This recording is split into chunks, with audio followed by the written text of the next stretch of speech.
और उत्तर प्रदेश की पुलिस को लेकर जो एक छवि बनाई गई कि भाई ये तो एनकाउंटर स्पेशलिस्ट पुलिस है, ये फलाना स्पेशलिस्ट पुलिस है, वो पुलिस को जो फ्री हैंड दिया गया, उस फ्री हैंड का क्या नतीजा भुगतना पड़ रहा है अब। Hello, welcome back to my YouTube channel. मैं हूं शमशेर। आई होप क्या सब लोग ठीक ठाक होंगे, अच्छे से होंगे। क्या योगी की जाएगी कुर्सी? भैया सियासत इतनी गर्मा गर्मी से चल रही है, क्या ही कहा जाए कि अब तो यूपी वाले बाबा जी का भी अब थोड़ा सा जो बुलडोजर लोगों पे चलाते थे, अब मुझे लग रहा है उनके ऊपर ना कहीं चल जाए। तो मोदी के साथ मीटिंग में क्या क्या हुआ है उनके साथ, तो चलिए देखते हैं आज की इस वीडियो में।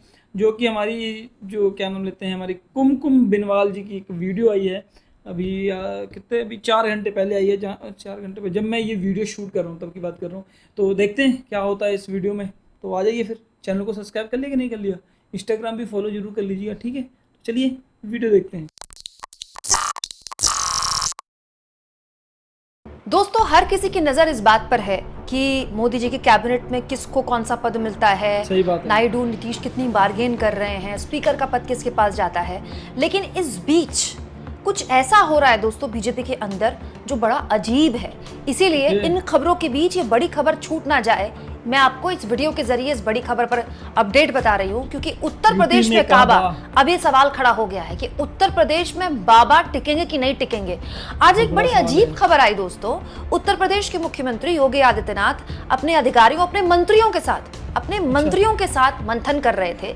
जो भद्द पिटी है उत्तर प्रदेश में बीजेपी की, 80 सीटों में से 33 सीटों पर बीजेपी सिमट गई। केवल 33 सीटों पर बीजेपी से कहीं ज्यादा बेहतरीन परफॉर्मेंस, अब तक का अपना बेस्ट परफॉर्मेंस समाजवादी पार्टी ने किया है। और समाजवादी पार्टी अकेले बीजेपी की टैली से आगे निकल गई। अगर कांग्रेस को जोड़ दे तो फिर तो ये टैली विपक्ष की बहुत आगे जाती है।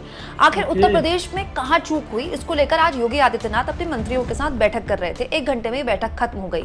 लेकिन अजीब स्थिति यह है कि कैबिनेट के 2 सबसे महत्वपूर्ण सहयोगी, योगी जी के 2 डिप्टी सीएम, वो दिल्ली में थे। कितनी अजीब सी स्थिति है दोस्तों। कैबिनेट की बैठक हो रही है, हार पर मंथन के लिए कैबिनेट की बैठक हो रही है। क्या खोया, क्या पाया, कहां कमियां रही। लेकिन 2 डिप्टी सीएम दिल्ली में हैं। अब दिल्ली में वो क्या कर रहे हैं? क्या दिल्ली में आला कमान ने उनको बुलाया? क्या वो यहाँ कोई दूसरी मीटिंग कर रहे हैं? कहीं ऐसा तो नहीं दोस्तों कि उत्तर प्रदेश में एक बड़े बदलाव की आहट अब सुनाई देने लगी है? कहीं ऐसा तो नहीं कि अगले कुछ दिन में उत्तर प्रदेश के मुख्यमंत्री योगी आदित्यनाथ को बदला जा सकता है? दोस्तों, ये बात मैं ऐसे ही नहीं कह रही हूँ। अब आपको मैं लगातार इंसिडेंट पे इंसिडेंट दिखाऊंगी, आप तार जोड़िएगा इनके। दोस्तों, यूपी के पत्रकार और यूट्यूबर अनिल यादव बढ़िया पत्रकार हैं और ये वो रिपोर्टर है जिन्होंने उत्तर प्रदेश में समाजवादी पार्टी और कांग्रेस के लहर की सबसे पहले भविष्यवाणी की थी। उस वक्त लोग इनका मजाक उड़ा रहे थे, लेकिन इन्होंने कह दिया था कि बीजेपी का मतलब बहुत खराब प्रदर्शन रहेगा। और एग्जैक्टली इनकी बोली हुई बात, बाकायदा इन्होंने जो सीटें बताई थी उन सीटों पर समाजवादी पार्टी जीती है। इसीलिए इनका कुछ भी बोलना बहुत महत्वपूर्ण है। इन्होंने अपने चैनल में एक वीडियो डाला है जिसमें उन्होंने कहा है, महोबा जिले के चरखारी विधानसभा से बीजेपी के विधायक बृजभूषण राजपूत लोधी बिरादरी से आते हैं। उनका कहना है कि उत्तर प्रदेश में पिछड़ी जातियों को सरकार और संगठन में वाजिब हक नहीं मिला, इसीलिए लोकसभा चुनाव में लोधी समेत दूसरी पिछड़ी जातियों ने इंडिया गठबंधन को बड़े स्तर पर वोट दिया है। बीजेपी के विधायक अब खुलकर बोल रहे हैं कि आपकी जो रणनीति थी वो फेल रही और आपने इस समुदाय को नहीं जोड़ा, उस समुदाय को नहीं जोड़ा, इसीलिए आपको ये परिणाम देखने को मिले हैं। इसके अलावा दोस्तों, पत्रकार अरविंद चोटिया ने देखिए क्या लिखा है। नतीजों से हिला उत्तर प्रदेश, रिजल्ट के 48 घंटे में यूपी सरकार के बड़ा एक्शन। 13 जिलों में 16 एनकाउंटर की घटनाएं, 61 पुलिसकर्मी सस्पेंड किए गए। खाली पदों पर जल्द वैकेंसी निकालने का आदेश भी जारी कर दिया गया है। नतीजे आने के अगले दिन ही यूपी के सीएम योगी आदित्यनाथ ने अधिकारियों को निर्देश दिए कि फटाफट वैकेंसी निकालो। उनके समझ में आ गया था कि बेरोजगारी का एक भीषण मुद्दा है और अगर इसको नहीं निपटाया गया तो अगले साल उनकी पार्टी खुद निपट सकती है। लेकिन इस बीच सबसे ज्यादा हैरानी दोस्तों बीजेपी के विधायक नंद किशोर गुर्जर की इस चिट्ठी की मचा दी। इस चिट्ठी ने पूरा बवाल मचा दिया है उत्तर प्रदेश से लेकर दिल्ली की सियासत में, क्योंकि बीजेपी के विधायक बेहद गंभीर आरोप लगा रहे हैं अपनी पुलिस पर। गाजियाबाद पुलिस कमिश्नर पर हत्या का आरोप लगा रहे हैं बीजेपी विधायक और ये तक कह रहे हैं कि वो सुरक्षित महसूस नहीं करते उत्तर प्रदेश में, तो क्या वो दूसरे राज्य में शिफ्ट हो जाएं। मतलब आप सोचिए, डबल इंजन सरकार के विधायक अपनी सरकार को आईना दिखा रहे हैं और अपनी सरकार की पुलिस पर बेहद गंभीर आरोप लगा रहे हैं। मतलब इलेक्शन में उनकी कुर्सी लड़खड़ाई नहीं, अब सब बोलना शुरू कर चुके हैं। देखिए किस तरीके से पार्टी के अंदर जो लोग बोल नहीं पा रहे थे आज खुल के सामने आ चुके हैं, किस तरीके से सरकार को आईना दिखाते नजर आ रहे हैं भाई। यहाँ मैं आपको बता दूं दोस्तों, नंद किशोर गुर्जर वही विधायक हैं जिनकी अगुवाई में 200 बीजेपी के विधायक विधानसभा के अंदर योगी आदित्यनाथ के खिलाफ धरने पर बैठ गए थे। ये खबरें आपको गोदी मीडिया नहीं दिखाएगा, लेकिन अब ये खबरें छन छन कर सोशल मीडिया के जरिए आ रही हैं। दोस्तों इसके अलावा कल एनडीए संसदीय दल की बैठक हुई थी जिसमें मोदी जी को नेता चुना गया था और उस बैठक में बड़ी प्यारी प्यारी मीठी मीठी बातें हुई थी। उसमें भी योगी आदित्यनाथ का एक बुझा हुआ चेहरा बहुत से लोगों को अखरा कि क्या योगी जी इस बात को लेकर परेशान है कि उनके राज्य में इतना खराब प्रदर्शन रहा, और अगर प्रदर्शन खराब रहा तो किसी की तो जवाबदेही तय होगी ना।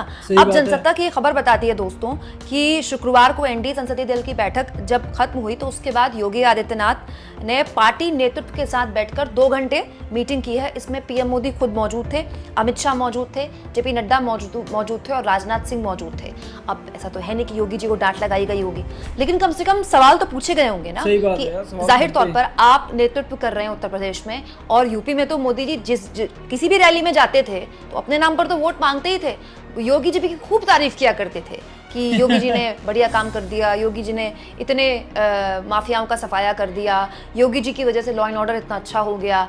तो सवाल ये दोस्तों कि जिस डबल इंजन उत्तर प्रदेश के मॉडल को पूरे देश में बेचा गया कि ये आइडल मॉडल है प्रशासन का, आखिर उसमें इतनी भारी गलतियां क्या आ गई, क्या उससे इतनी भारी नाराजगी जनता को हो गई कि मात्र 33 सीटों में जनता ने उन्हें समेट दिया और इसको लेकर बैठक भी हुई है। अब आप देखिए शुक्रवार को मोदी जी योगी जी के साथ बैठक कर रहे हैं और आज खबर आ रही है कि योगी जी अपने कैबिनेट की बैठक कर रहे हैं, लेकिन कैबिनेट में 2 सबसे महत्वपूर्ण हिस्सा, सरकार के डिप्टी, उनके खुद के डिप्टी गायब है। कहाँ है वो? दिल्ली में है। तो अब लोग ये चर्चा करने लगे हैं कि क्या उत्तर प्रदेश के मुख्यमंत्री योगी आदित्यनाथ के पर कतरने की तैयारी की जा रही है या फिर उनको हटाया जा सकता है, क्योंकि अगले साल विधानसभा चुनाव होने हैं उत्तर प्रदेश में, और अगर यही वोटिंग पैटर्न रहा तो उत्तर प्रदेश में बीजेपी का सूपड़ा साफ हो जाएगा दोस्तों, सूपड़ा साफ। और ये मैं खाली लफ्जबाजी में नहीं कह रही हूं, आप ये देखिए केवल अयोध्या में बीजेपी नहीं हारी है, अयोध्या मंडल में जितनी भी सीटें आती है ना सब में बीजेपी हारी है, सब में। लोग आज भले ही अंधभक्त भले अयोध्या वालों को गालियां बक रहे हो, लेकिन आप देखिए अयोध्या मंडल की फैजाबाद सीट हारी बीजेपी, बाराबंकी सीट हारी, अंबेडकर नगर सीट हारी, सुल्तानपुर सीट हारी, इसके अलावा अमेठी सीट हारी, इसके अलावा दोस्तों अयोध्या, मतलब जिस तरीके से इन्होंने राम के नाम पे इतनी वोट मांगी, भगवान तो देख ही रहा है, तो भगवान ने किस तरीके से इनकी अच्छे से इनको सबक सिखाया कि भाई हम मेरे नाम से वोट नहीं मांगना, काम के नाम से वोट मांगो भाई। यहाँ से ही सटी हुई बस्ती, श्रावस्ती, जौनपुर सीट भी बीजेपी हार गई। मतलब आप देखिए कि अयोध्या को लेकर जो इतनी बड़ी बड़ी बातें की गई, लोगों ने साफ संदेश दे दिया कि अयोध्या तो छोड़िए, अयोध्या के आसपास भी आप फटकिए मत। तो ये इस पर आप हिंदुओं को गाली तो दे सकते हैं, लेकिन उससे क्या होगा, क्या आपका परफॉर्मेंस बेहतर हो जाएगा? सवाल ये दोस्तों कि क्या प्रशासनिक लेवल पर वाकई में उत्तर प्रदेश में सरकार बिल्कुल बेपटरी हो गई है? इस पर एक बहुत ही महत्वपूर्ण बात पत्रकार ममता त्रिपाठी ने लिखी है। उनका कहना है भाजपा के एक विधायक जी का फोन आया, बातों बातों में बोले कि ममता जी प्रदेश में जंगल राज हो गया। भाजपा के विधायक कह रहे हैं पत्रकार से। मैंने पूछा अपनी सरकार के बारे में ऐसा क्यों बोल रहे हैं विधायक जी, तो बोले यही तो रोना है कि सरकार अपनी है। यूपी में कमोबेश ज्यादातर मंत्री, सांसद, विधायक सरकार से नाराज हैं। इसी चाक चौबंद कानून व्यवस्था के नगाड़े बजाते हैं मंचों से और जनता से वोट की उम्मीद करते हैं बड़े नेता, लेकिन अफसरों की दिखाई तस्वीर से दिव्य स्वप्न में विचरण करते रहते हैं। अभी नहीं जागे तो गाना गाते फिरेंगे, सब कुछ लुटा के होश में आए तो क्या कहें। तो सवाल ये दोस्तों कि क्या वाकई में उत्तर प्रदेश में जिस सो कॉल्ड योगी मॉडल की बात हो रही थी, उस योगी मॉडल के परखच्चे उड़ गए हैं। प्रशासनिक स्तर पर भारी चूकें नहीं हुई हैं, बेलगाम हो गई ब्यूरोक्रेसी। इसका जिस तरीके की उम्मीद नहीं की गई थी यूपी से कि मतलब कि ऐसी, मतलब कि बीजेपी ने सोचा नहीं होगा कि भाई हमारे साथ हुआ तो हुआ क्या भाई। 80 सीटों में से 80 सीटों का ये वादा करते थे, उसमें से 33 सीटें मिली है, बताओ। मतलब ये है कि ब्यूरोक्रेसी या तो सरकार की नहीं सुन रही है, अपनी मनमानी कर रही है, या फिर ब्यूरोक्रेसी को लगाम लगाने के लिए कोई है ही नहीं, क्योंकि ये काम मंत्रियों का होता है, ये काम सरकार का होता है। नेता ब्यूरोक्रेसी को दशा देते हैं, उसके बाद ब्यूरोक्रेसी काम करती है। इसके अलावा दोस्तों उत्तर प्रदेश में पुलिस को लेकर भी बहुत नाराजगी है। हाल के सालों में उत्तर प्रदेश में पुलिस कस्टडी में जिस तरह से मौतें हुई हैं, मैं यही बात बार बार कहती हूँ, मैं इससे पहले भी आपको ये बात बोल चुकी हूँ, कोई भी सरकार जब अलोकप्रिय होती है ना, सबसे पहली शुरुआत और सबसे बड़ी वजह थाना होता है। एक आदमी, गरीब आदमी, मिडिल क्लास आदमी सड़क में भी अगर किसी से बहस करता है तो सबसे पहले थाने जाता है, पुलिस वाले को बुलाता है। और उत्तर प्रदेश की पुलिस को लेकर जो एक छवि बनाई गई कि भाई ये तो एनकाउंटर स्पेशलिस्ट पुलिस है, ये फलाना स्पेशलिस्ट पुलिस है, वो पुलिस को जो फ्री हैंड दिया गया, उस फ्री हैंड का क्या नतीजा भुगतना पड़ रहा है अब राज्य के अंदर कि राज्य के लोग ठीक चुनाव से कुछ महीने पहले उत्तर प्रदेश की सरकार को सिरे से खारिज कर रहे हैं। ना तो यूपी के लोगों ने मोदी जी के नाम पर वोट दिया, ना ही योगी जी के नाम पर वोट दिया। सोचिए अगर बीएसपी 16 सीटों पर प्रभावित ना करती तो जो बीजेपी की टैली थी और कम होती और किसी भी हाल में उसके बाद मोदी जी सरकार नहीं बना पाते।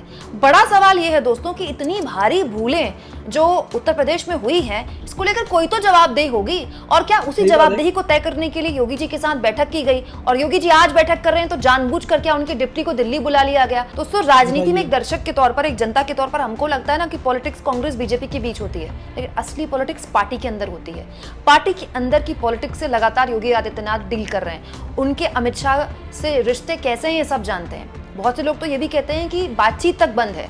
अब ऐसे में लखनऊ और दिल्ली के बीच की ये दूरी का खामियाजा अगर पार्टी को भुगतना पड़ा है तो कोई तो जवाबदेह होगा, किसी पर तो गाज गिरेगी। अधिकारियों को तबादले करने में, अधिकारियों को सस्पेंड करने से तो काम नहीं चलेगा ना। चुनाव अधिकारी तो लड़ते नहीं है ना जीतते हैं। तो सवाल ये दोस्तों कि क्या इस हार का ठीकरा योगी आदित्यनाथ के साथ फोड़ा जाएगा? और अगर योगी को हटा दिया गया चुनाव से पहले तो फिर बीजेपी करेगी क्या? और अगर नहीं हटाया गया, इसी मॉडल के साथ, इसी चेहरे के साथ, इसी तेवर के साथ आगे चुनाव में गई तो फिर क्या होगा? क्योंकि इस मॉडल को, इस चेहरे को और इस कामकाज को तो यूपी के लोगों ने सिरे से खारिज कर दिया। दोस्तों, यूपी और बिहार के लोग ना राजनीतिक तौर पर बहुत ज्यादा परिपक्व होते हैं। यूपी के लोग जानते हैं कि वो जो वोट कर रहे हैं वो सांसद का वोट है, मतलब पीएम चुनने के लिए वोट कर रहे हैं। वो जानते थे कि जिस पार्टी को वो चुन रहे हैं, अखिलेश यादव, वो पीएम नहीं बनने वाले। उसके बावजूद भी उन्होंने बीजेपी को सबक सिखाने के लिए वोट दिया है।